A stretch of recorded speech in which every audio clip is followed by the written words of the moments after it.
আসসালামু আলাইকুম। Education point আপনাকে স্বাগতম। এডুকেশন পয়েন্টের আজকের আয়োজনে থাকবে খুব গুরুত্বপূর্ণ টপিক মুক্তিযুদ্ধ। মুক্তিযুদ্ধ বিষয়ক বিগত 40 বছরের প্রশ্নে আসেন এডুকেশন পয়েন্টে। 1 নম্বর প্রশ্ন, 1971 সালে রাজাকার বাহিনীর প্রধান কে ছিলেন? 1971 সালে রাজাকার বাহিনীর প্রধান ছিলেন গোলাম আজম। অ্যান্সার গ। উল্লেখ্য যে রাজাকার বাহিনীর প্রতিষ্ঠাতা জামাতি ইসলামী নেতা এম ইউসুফ আলী, কিন্তু 1971 সালে রাজাকার বাহিনীর প্রধান ছিলেন গোলাম আজম। মুক্তিযুদ্ধের সময় রাজাকার বাহিনীর মতো পশ্চিম পাকিস্তানদের সহায়তাকারী আরও বাহিনীর নাম হল আল বদর, আল শামস, ক এবং গ উভয়। অ্যান্সার ঘ।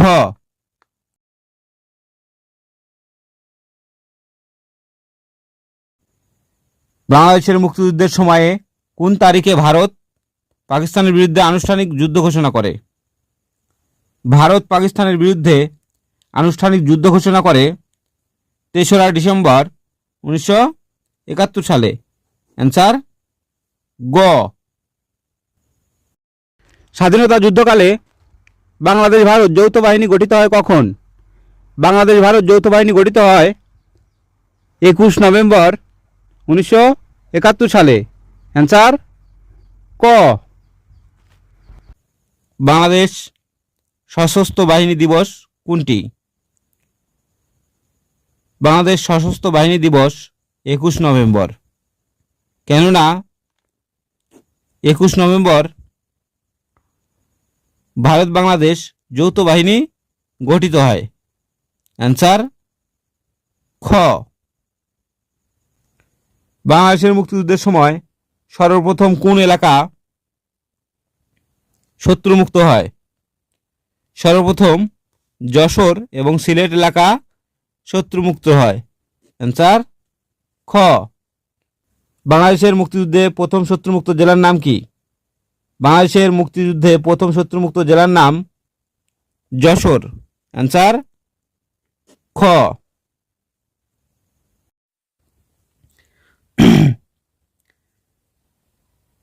মুক্তিযুদ্ধ চলাকালীন কোন তারিখে বুদ্ধিজীবীদের উপর ব্যাপক হত্যাকাণ্ড সংঘটিত হয়? মুক্তিযুদ্ধ চলাকালীন 14 ডিসেম্বর 1971 সালে বুদ্ধিজীবীদের উপর ব্যাপক হত্যাকাণ্ড সংঘটিত হয়। এজন্য 14 ডিসেম্বরকে বুদ্ধিজীবী দিবস হিসেবে পালন করা হয়।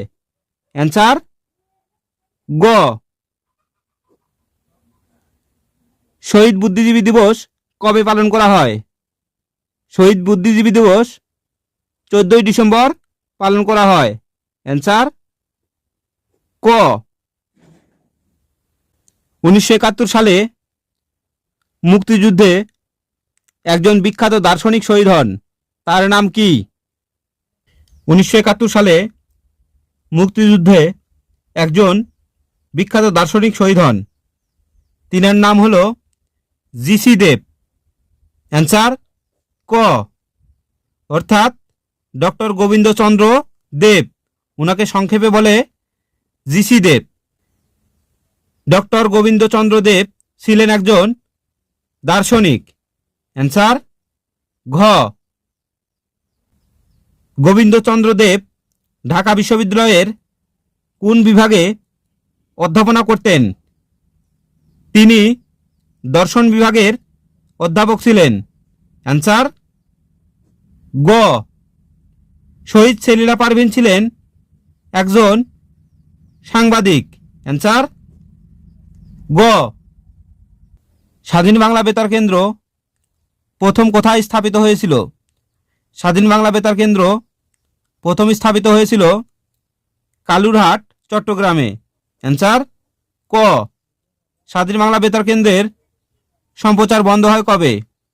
স্বাধীন বাংলা বেতার কেন্দ্রের সম্প্রচার বন্ধ হয়ে যায় 30 মার্চ 1971 সালে। অ্যান্সার খ। 1971 সালে স্বাধীন বাংলা বেতার কেন্দ্র থেকে প্রচারিত চরমপত্র কে পরিচালনা ও উপস্থাপনা করতেন? 1971 সালে স্বাধীন বাংলা বেতার কেন্দ্র থেকে প্রচারিত চরমপত্র পরিচালনা ও উপস্থাপনা করতেন এম.আর. আক্তার, মুকুল। অ্যান্সার ঘ। চরমপত্র খ্যাত ব্যক্তিত্ব হচ্ছেন এম.আর. আক্তার, মুকুল। অ্যান্সার গ। স্বাধীনতা যুদ্ধে বাংলাদেশ ভারত মিত্র বাহিনীর কাছে পাকিস্তান সেনাবাহিনী আত্মসমর্পণ করে কোন তারিখে? পাকিস্তান সেনাবাহিনী আত্মসমর্পণ করে 16 ডিসেম্বর 1971 সালে। অ্যান্সার গ।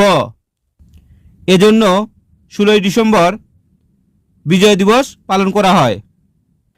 16 ডিসেম্বর 1971 সালে ঢাকার রেসকোর্স ময়দানে আত্মসমর্পণ দলিলে স্বাক্ষর করেন জেনারেল জগজিৎ সিং অরোরা ও জেনারেল নিয়াজি।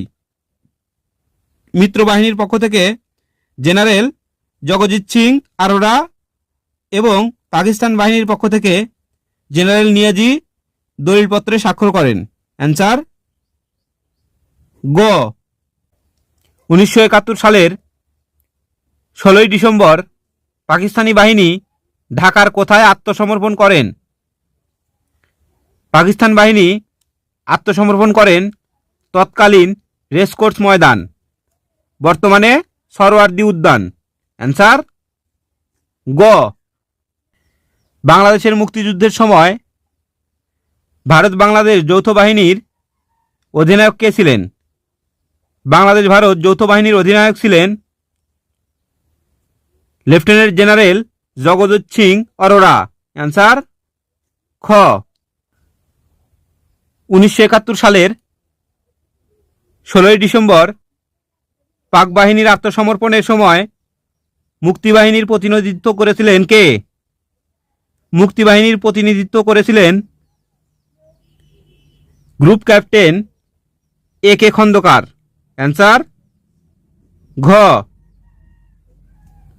মুক্তিযুদ্ধে যৌথ বাহিনীর কাছে পাক হানাদার বাহিনীর আত্মসমর্পণকারী সৈন্য সংখ্যা কত ছিল? সৈন্য সংখ্যা ছিল প্রায় 93,000। অ্যান্সার গ। বাংলাদেশের বিজয় দিবস পালিত হয় কোন তারিখে? বাংলাদেশের বিজয় দিবস পালিত হয় 16 ডিসেম্বর। অ্যান্সার গ। 1971 সালে মুজিবনগর সরকার কর্তৃক প্রকাশিত পত্রিকার নাম কি ছিল? মুজিবনগর সরকার কর্তৃক প্রকাশিত পত্রিকার নাম ছিল জয় বাংলা। অ্যান্সার ক। স্বাধীন বাংলা বেতার কেন্দ্রের জনপ্রিয় অনুষ্ঠান কোনটি? স্বাধীন বাংলা বেতার কেন্দ্রের জনপ্রিয় অনুষ্ঠান ছিল চরমপত্র। চরমপত্র উপস্থাপনা এবং পরিচালনা করতেন এম.আর. আক্তার, মুকুল। স্বাধীন বাংলা বেতার কেন্দ্র থেকে প্রচারিত অনুষ্ঠান 9 কোনটি? স্বাধীন বাংলা বেতার কেন্দ্র থেকে প্রচারিত অনুষ্ঠান 9 গানের ডালি। অপরদিকে বজ্রকণ্ঠ, জল্লাদের দরবার এবং চরমপত্র এগুলো ছিল স্বাধীন বাংলা বেতার কেন্দ্র থেকে প্রচারিত অনুষ্ঠান। কত তারিখে আনুষ্ঠানিকভাবে ভারতীয় মিত্রবাহিনী বাংলাদেশ ত্যাগ করে? ভারতীয় মিত্রবাহিনী স্বাধীনতার পর ত্যাগ করে 17 মার্চ 1972 সালে। অ্যান্সার ক।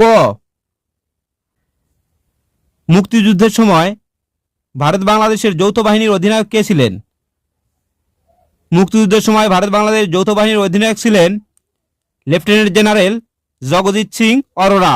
অ্যান্সার খ। কোন দেশ দুটির মধ্যে সিমলা চুক্তি স্বাক্ষরিত হয়?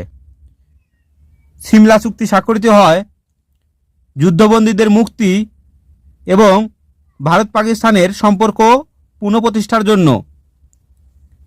এটি স্বাক্ষরিত হয় ভারত এবং পাকিস্তানের মধ্যে। অ্যান্সার খ। এটি স্বাক্ষরিত হয় 28 জুন থেকে 2রা জুলাই 1972 সালের মধ্যে। মুক্তিযুদ্ধের পর ভারত পাকিস্তানের মধ্যে কোন চুক্তি স্বাক্ষরিত হয়? মুক্তিযুদ্ধের পর ভারত পাকিস্তানের মধ্যে সিমলা চুক্তি স্বাক্ষরিত হয়। তার ঘ। সিমলা চুক্তি স্বাক্ষরিত হয় কোন সালে? সিমলা চুক্তি স্বাক্ষরিত হয় 1972 সালে এবং সিমলা চুক্তিতে স্বাক্ষর করেন ভারতের পক্ষে ইন্দিরা গান্ধী এবং পাকিস্তানের পক্ষে জুলফিকার আলী ভুট্টো। ঐতিহাসিক সিমলা চুক্তিতে স্বাক্ষর করেন ভারতের পক্ষে ইন্দিরা গান্ধী এবং পাকিস্তানের পক্ষে জুলফিকার আলী ভুট্টো। অ্যান্সার ঘ। মুক্তিযুদ্ধ বিষয়ক মন্ত্রণালয় কোন সালে গঠিত হয়? মুক্তিযুদ্ধ বিষয়ক মন্ত্রণালয় গঠিত হয় 2001 সালে।